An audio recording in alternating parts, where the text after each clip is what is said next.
A protagonista de hoje é Patrícia Muratori, diretora-geral do YouTube para a América Latina. Ela lidera em 18 países uma das maiores plataformas de conteúdo do planeta. Patrícia ajuda a moldar o futuro da economia criativa na América Latina e faz da inclusão e da sustentabilidade pilares reais de negócio, não apenas discurso. Reconhecida pela Bloomberg como uma das mulheres mais influentes da América Latina, em 2024, Patrícia Muratori construiu uma trajetória abraçando o desconforto, atravessando diferentes áreas e provando que não ter medo de mudar pode ser decisivo para chegar ao topo. Muito obrigada por você ter aceitado o meu convite. Estou muito feliz de ter você nessa cadeira. A minha primeira pergunta é sempre a mesma para todas vocês. Quem é a Patrícia Muratori? Como é que você se define? Muito bem. O primeiro prazer, é uma grande honra estar aqui. Estava falando que eu já assisti vários dos programas de mulheres que eu conhecia e outros que eu fiquei encantada com as suas histórias. Então, para mim, realmente é uma baita honra. Obrigada. Como eu me defino? Sei que você faz essa pergunta. Exatamente. Nesses programas. Bom, eu sou conhecida como Pati Muratori. Muratori vem da minha família do meu pai, que em italiano, além de ter essa coisa de falar muito com as mãos, quer dizer pedreiro. E aí, outro dia eu estava pensando muito nisso, assim, de quanto isso também reflete muito, eu acho que quem somos, e não é diferente para mim, eu sou moldada, mas também, obviamente, me transformei a partir das referências, exemplos, inspirações que eu tive na minha família. Acho que foi uma família muito de construção de relações de longo prazo, construção de grandes pontes. Eu reconheço muito o meu lugar de privilégio, de oportunidade, de poder conectar pessoas e negócios. Vim de uma família com grande senso de comunidade e isso foi algo que permeou a minha vida toda e que também faz parte disso, assim, como é que eu posso devolver um pouco. Além disso, sou mãe do Ricardo e do Leonardo, 2 adolescentes, então em casa tenho os 3 amores da minha vida, meu marido e eles, e com isso também carrego como é que uma voz feminina, uma diferente perspectiva leva para eles, para a gente pensar em conjunto sobre o mundo, um país, uma sociedade mais justa, que realmente valorize a comunidade, a sociedade como um todo.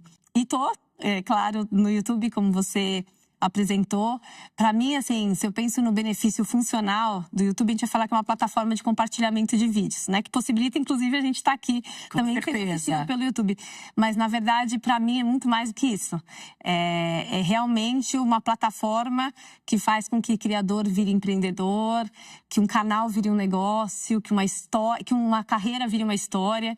Então, assim, o poder de transformação, de acessibilidade, de gerar o impacto profundo, quebrando barreiras geográficas, é tão grande que, para mim, é o que mais faz sentido como orgulho de estar liderando uma plataforma tão importante que tem uma responsabilidade tão enorme também. Com certeza. Paty, pegando então algo que você acabou de falar, que você aprende dentro de casa com os seus 3 homens, com os seus 2 filhos e com seu marido. O que a maternidade te ensinou, que você usa na sua gestão hoje em dia, na sua liderança? Nossa, muito. Bom, a maternidade, inclusive, foi um salto para minha mudança pessoal, de trajetória. Eu fiz minha carreira na propaganda, 15 anos, 13 sendo na DM9, foi quando eu tive meu primeiro filho que eu pensei que essa mudança ela era importante. Assim, a maternidade ela ressignificou o que as mudanças poderiam ser para mim. E claro, acho que quando a gente fala sobre coragem, sobre negociação, sobre o que realmente importa ali dentro, tudo isso trouxe para mim uma outra verdade. E também acho que uma questão de qualidade de tempo, de quantidade de tempo que a gente tem disponível, das escolhas, do sim e do não, porque no final a gente não separa quem somos na vida pessoal, como mãe, como amiga, como filha e como executiva. Essa história de que separar não existe, né? Somos todos a mesma pessoa, né? Qual foi a decisão mais transformadora na sua carreira durante todos esses anos da sua trajetória? Eu acho que tem 2, eu vou tentar falar mais rápido, mas assim, uma foi essa na maternidade. Assim, eu estava um casamento que estava dando certo na propaganda. Fui muito feliz, cresci no universo das agências, mas quando a maternidade veio, eu mesmo falando com meu marido, falei, acho que eu quero mudar, pensei em parar de trabalhar. Ele falou, eu te apoio em qual decisão você quiser, mas eu acho que você ainda quer uma outra mudança. E aí não era uma mudança de ir para outra agência, mas... E aí quando eu olhava para o futuro, eu falava, e as empresas de tecnologia? Eu tinha ajudado dentro de agência as marcas a se digitalizarem. E eu pensei, bom, se eu quiser respirar digital, eu preciso ir para uma empresa de tecnologia. E ali foi essa primeira mudança. Eu lembro que, inclusive, tinha muitas coisas no mundo da propaganda que, quando eu vim para o Google, 12 anos atrás, era muito diferente. E aí teve uma frase de uma diretora do Google na época que ela falou assim para mim, Paty, se tudo der errado, pensa que você vai fazer um MBA remunerado por 2 anos. Você vai aprender tanto lá. E aquilo foi... divisor de águas, assim, que eu falei, é verdade, vou aprender. Não era mais sobre nada, sobre status, título, posição, mas era sobre um novo mundo, que acho que a maternidade me ajudou também a falar, agora é a hora. Tem 12 anos isso. Isso faz 12 anos. E depois eu passei metade do tempo do Google, entrei em vendas, o que eu acho que foi uma habilidade decisiva para mim, super importante. Muitos, né, dos líderes falam, todo mundo deveria passar por vendas em algum momento da carreira. E para mim foi muito, muito importante. Acho que, por um lado, eu acreditei que esse crescimento ele podia ser linear, mas quando teve a oportunidade de vir para o YouTube, foi uma outra cadeira que eu me apliquei. E na época era para cuidar do YouTube no Brasil. E eu vim, e foi essa outra grande mudança. E depois no YouTube foram várias outras mudanças que aconteceram, mas acho que são esses 2 momentos, assim, da propaganda pro Google, respirar a tecnologia, o digital na veia, e depois de vendas de Google para YouTube. Bom, você já disse que é evidente que o YouTube deixou há muito tempo de ser uma plataforma apenas de vídeos. Na sua opinião, qual é o papel hoje do YouTube na sociedade e na economia criativa? Eu falo isso assim, é algo que genuinamente me deixa muito orgulhosa com o time e esse impacto de poder também trabalhar com diferentes países, podendo entender quais são as nossas diferenças culturais, desafios para cada um dos mercados. Mas o YouTube fez 20 anos esse ano. Parabéns! É massa. É um jovem adulto que aprendeu a mudar ali de caminho, mas a evolução, ela a gente consegue ver hoje, né, e conseguir materializar o impacto, mas nasceu sim com um grande compartilhamento de vídeos e nasceu de maneira disruptiva lá atrás, quando o conteúdo ele era mais centralizado e ali de repente surge uma plataforma que você pode assistir de qualquer lugar do mundo. Sim. Depois nasceu no modelo de negócio disruptivo, porque a gente compartilha mais de 50% da receita com quem cria e produz conteúdo. Então ali já foi uma outra contribuição que ajudou a quem somos agora, né, como plataforma. Porque hoje somos uma plataforma que contribui para a economia, que contribui para a cultura do país, cultura globalmente, e é aquilo que eu falei no começo, os criadores, quando eu sento com um criador de conteúdo ou com os parceiros de mídia e que entendem o poder de uma plataforma que usa a tecnologia para romper barreiras, para se comunicar com mais pessoas, professores, né, educadores que quebraram também as paredes da sala de aula e transformaram seus negócios para realmente levar aquele conteúdo para mais pessoas. E a gente está falando aqui de milhares de criadores, de mais de 300 milhões de usuários na América Latina, de um comportamento muito diferente. Antes a gente falava, bom, eu consigo acessar o YouTube aqui na tela do celular. Esse ano, o consumo do YouTube no Brasil, na televisão, passou o consumo do celular. Então, assim, é uma outra dinâmica e que a gente vê de diferentes ângulos de negócios, seja na educação, na saúde, na informação, no entretenimento, nos jogos ao vivo, nos podcasts, nos debates eleitorais. Então, é muito dinâmico. Eu digo que eu nunca fico entediada. Mas essa dinâmica também de transformação, para mim, ela é muito importante. A gente tem um estudo de uma pesquisa independente que mostra que a gente gerou quase 5 bilhões para o PIB brasileiro em 2024, a gente está em 2025, né? E mais de 130 mil empregos.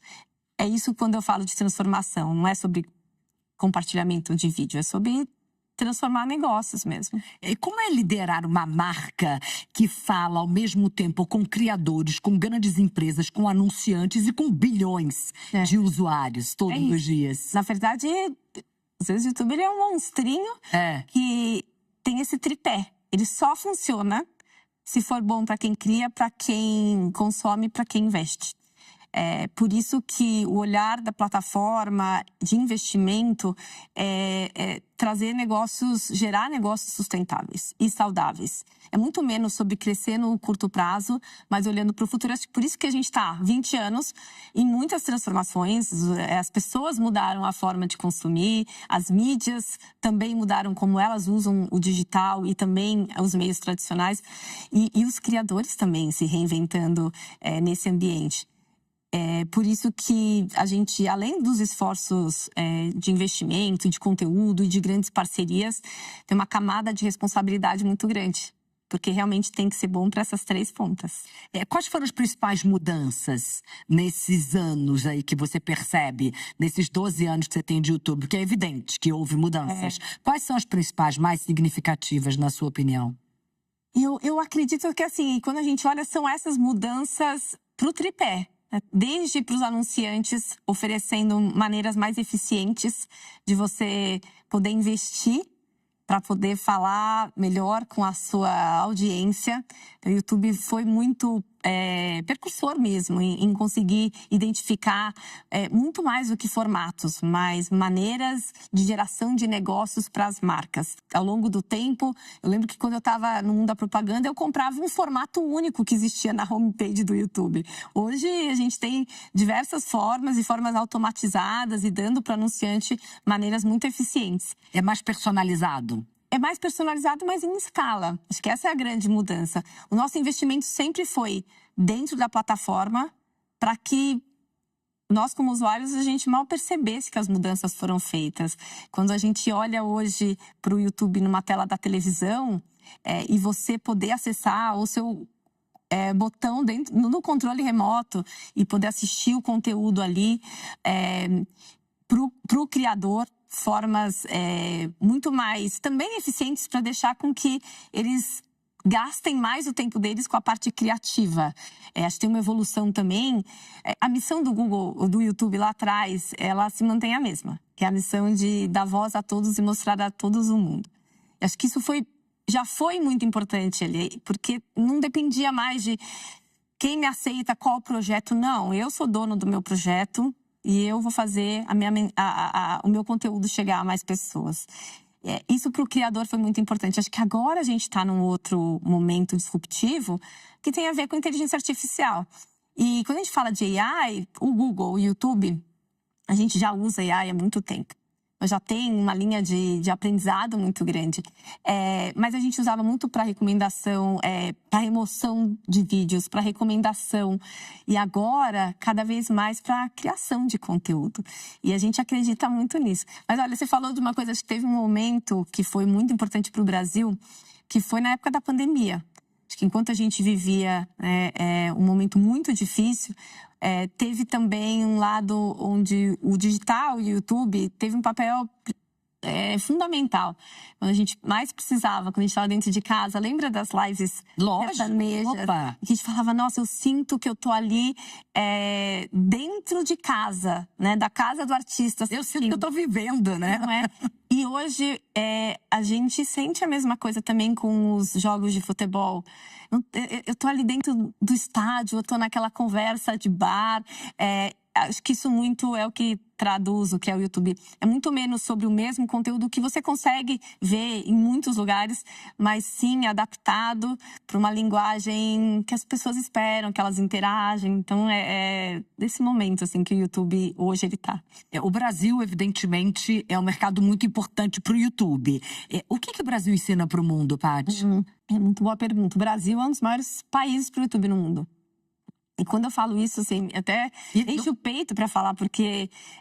Tô vendo que você fica com orgulho. Mas é porque, além de tudo, a maior parte do nosso conteúdo que é gerado no YouTube no Brasil, ele é no nosso idioma, em português. Então, ele fala para brasileiros, e claro que a gente também transcende aí outras barreiras para falar com outros mercados. Mas pensar que é um dos maiores países para o YouTube no mundo, feito por brasileiros, em português, é muito relevante. E aí não é só sobre tamanho, é sobre a relevância de conexão. O YouTube acaba sendo uma plataforma que também é uma plataforma multi, né? Você pode buscar, você pode engajar, e você pode assistir. O Brasil acaba sendo um grande laboratório massivo. Muitas das coisas que aconteceram aqui no Brasil foram replicadas no mundo. Por exemplo? Por exemplo, o futebol. O que hoje a gente tem em alguns canais, incluindo a Cazé TV, nasceu numa das parcerias que a gente tem, junto ali com a Live Mode, mas foi como é que a gente transforma os 90 minutos do futebol que todo mundo conhece numa linguagem muito mais próxima. Uhum. E mistura, né? A mistura de criador com jogador. Essa é a coisa que as pessoas se identificam quando elas olham no YouTube. Isso inspirou o que a NFL Sunday Tickets lá nos Estados Unidos. E aí, depois que isso começa, o que no Brasil está fazendo? O time de vendas, a forma como tudo isso foi, e como você disse, né, importante do que para quem cria e para quem investe, também acaba sendo um espelho para outros mercados querendo entender o que vocês fazem aqui, que funciona. Mágico, né? É muito trabalho por trás, né? E evidentemente que a gente vive num mundo que cada vez mais disputa a atenção. O que de fato conecta marcas e pessoas? Primeiro, eu acho que no Brasil a gente sai na frente, porque o Brasil é muito criativo. Sempre foi. As agências de propaganda, as marcas por trás, os criadores ensinam muito também como se conectar com as pessoas de uma maneira mais natural, mais orgânica, menos invasiva. Mas eu realmente, quando eu vejo o Brasil e os outros países, tem coisas que nascem muito daqui. E que tem essa veia do brasileiro criativo. E aí, quando junta isso com o poder da tecnologia, é exponencial. E a gente vê isso muito desde a criação de conteúdo, de um novo canal, dos anúncios que estão na plataforma, de uma websérie, o YouTube sendo uma das maiores plataformas de podcasting no mundo. O Brasil é um dos maiores países para podcasting também no mundo. Então, a gente acaba, claro, que aprendendo o que está sendo feito fora, mas a gente também realmente exporta muito da forma como a gente se comunica. E como é que o YouTube consegue equilibrar liberdade criativa, responsabilidade social e sustentabilidade do negócio? Primeiro, aquela visão que eu te trouxe de que é muito menos sobre crescer no curto prazo e crescer mais no longo prazo. Sempre pensar a longo prazo. Que é a questão da sustentabilidade do negócio. É mesmo que a gente tenha que tomar decisões difíceis de produtos que foram desativados, que a gente parou de ter, ou acesso a iniciativas específicas, porque elas eram muito focadas no curto prazo. Como o YouTube nasceu nesse modelo de negócio disruptivo, de compartilhamento de receita, essa é a maior fonte para que os criadores possam entender o YouTube como um negócio. Sobre a responsabilidade, na verdade, a responsabilidade virou um pilar transversal a absolutamente tudo que a gente faz. A responsabilidade, tanto que a gente tem relatório de transparência, o Brasil é um dos maiores países de remoção de vídeos no mundo, e a gente consegue ver, esse é um relatório público que todos podem ter acesso. A maneira como a gente usa para detectar conteúdos que possam ferir a nossa política, nossas diretrizes de comunidade, é uma outra forma da gente preservar a plataforma como um ambiente saudável para todos, né, para o tripé como um todo. E com isso, a gente pode investir no negócio, a gente pode... E o YouTube, ele é o quê? Ele é um lugar de fomento de conteúdo e de boas parcerias. Um exemplo, os professores, as escolas usam muito a plataforma, o conteúdo e conteúdos diversos, especialmente também conteúdo acadêmico.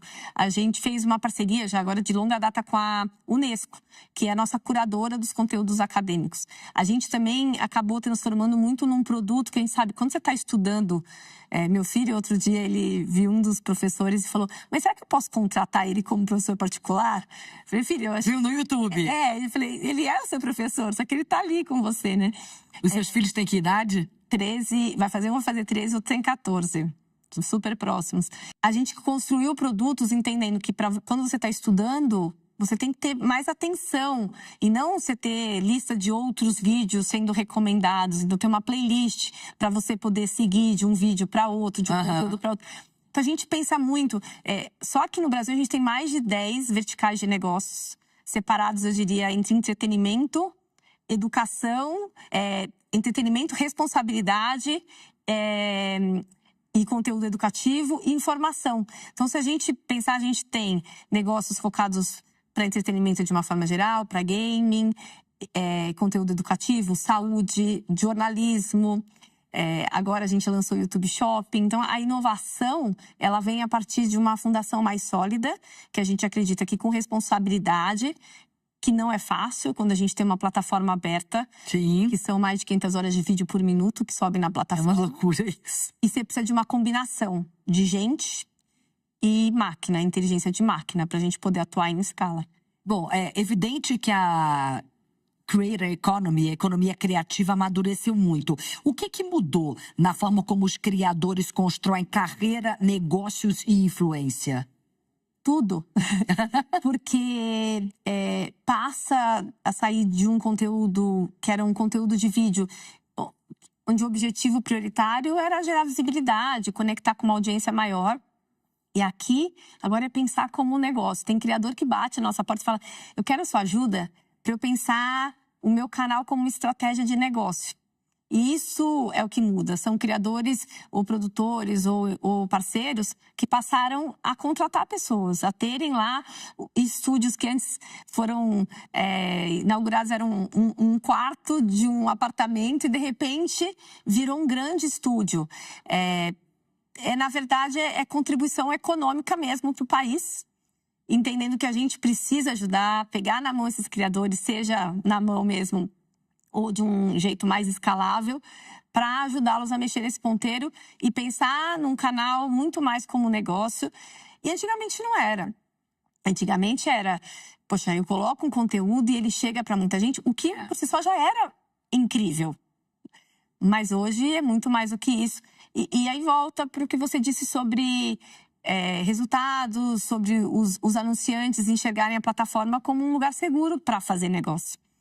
Você ocupa um cargo de liderança num mercado que é muito masculino ainda, que é o de tecnologia. Quais são as barreiras que a gente ainda tem que ultrapassar, Paty? Com certeza, acho que a gente tem vários lugares onde a gente precisa ocupar mais essas cadeiras. E não só gênero, né? Quando a gente fala também de outras interseccionalidades. Pluralidade em geral.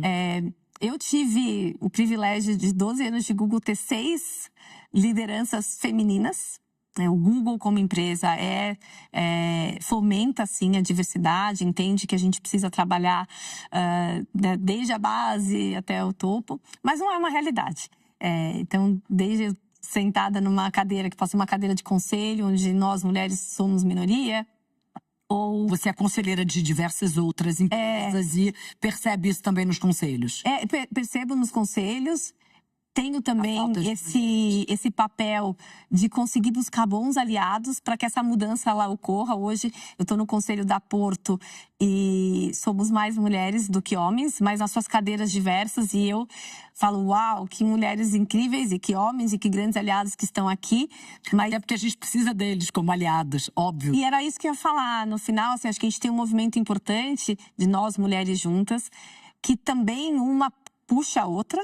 Né, sempre, mas a gente precisa desses grandes aliados que entendam que trazer diversidade para qualquer conversa é importante para as diferentes perspectivas. Para o negócio em si. Né? Negócio. Acho que uma das coisas que para mim mais vale dentro do YouTube é eu não separo negócios de pessoas. Isso acho que foi a grande mudança para mim, é poder entender que toda vez que eu tenho a diversidade, ou que eu tenho essas diferentes perspectivas, isso muda a forma como a gente faz negócio.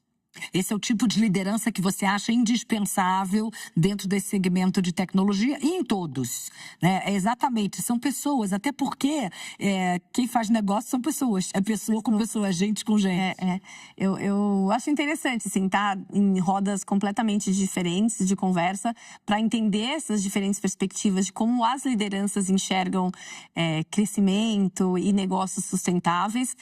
Mas ainda tem um longo trabalho para a gente conseguir trazer diversidade mesmo, especialmente quando a gente fala de liderança. Lá em cima, no topo.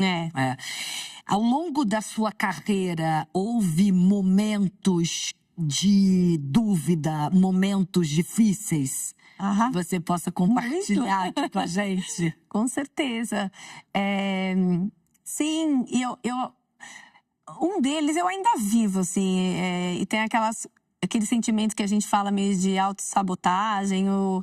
Eu tento evitar a síndrome de impostora. Toda vez que eu tenho a chance de ser impostora. Porque eu acho que o não pertencimento a algo, ele pode ser sempre muito bom. Assim, é uma fonte maior de curiosidade. Você pode fazer perguntas que ninguém vai poder fazer numa sala de reunião, por exemplo. Mas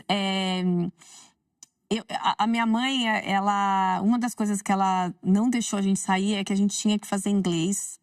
E ela preparou a gente para poder falar inglês. E eu acho que o inglês foi uma das coisas que me fez também estar numa empresa de tecnologia global como o Google. Eu tenho a referência da minha irmã, que é mulher, latina e que mora fora há 20 anos e que cresceu numa empresa global. Mas eu sei dos desafios que ela teve e eu também. E quando eu passei a reportar para um time de fora e fazer parte de um board com pessoas de fora, e por melhor que eu me esforce e fale inglês, meu inglês não é inglês nativo. Então sempre tive essa, será que meu inglês é good enough? Bom, bastante? É bom o suficiente.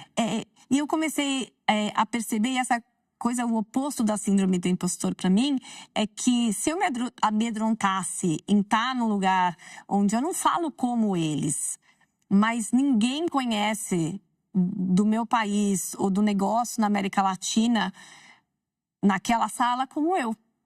Então, se juntar a coragem de falar, de estar ali na linha de frente, mas juntar com o conhecimento que eu tenho e que eles não têm, acho que é uma combinação poderosa. Por isso que eu sempre falo, quando eu estou em conversas de mentoria e alguém fala sobre essa coisa de síndrome do impostor, eu falo, é real. A gente sente em vários momentos, mas a gente não pode deixar isso nos enfraquecer, né? Pelo contrário, a gente tem que crescer a partir disso. A sua presença ali é legítima. Você tem que fazer ela valer. É interessante isso que você traz. Quer dizer, olha o outro lado.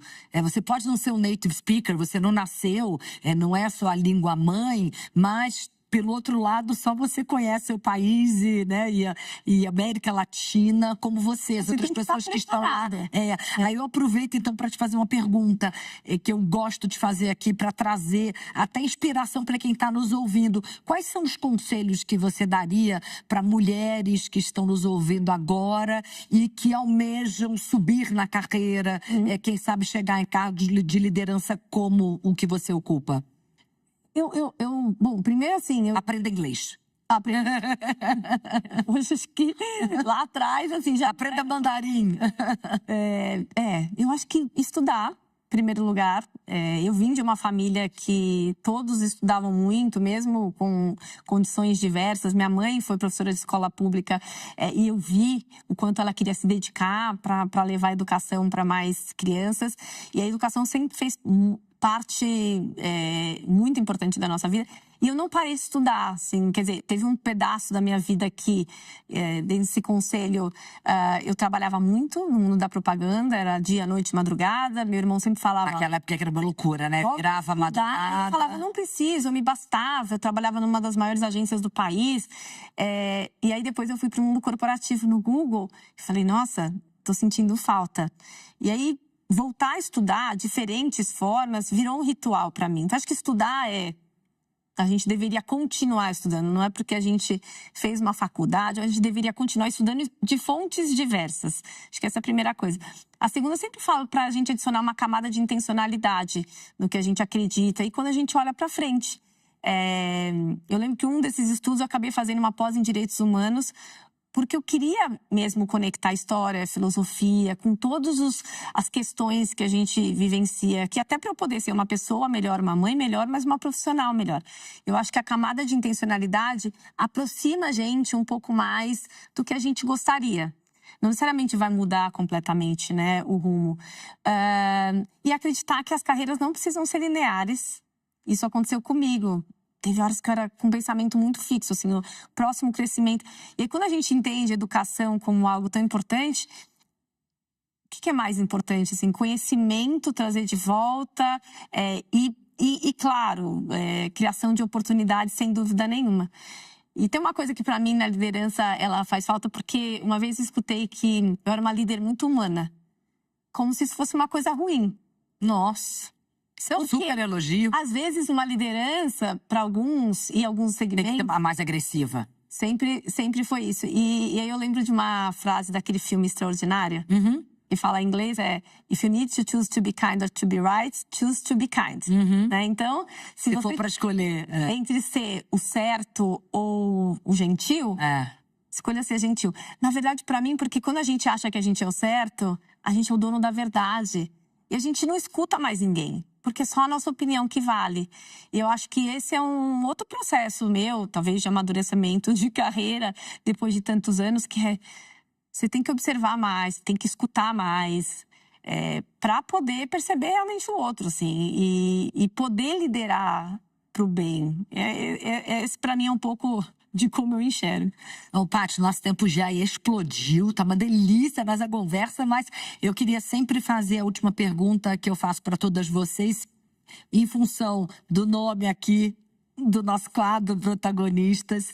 O que significa para você ser protagonista da sua própria história?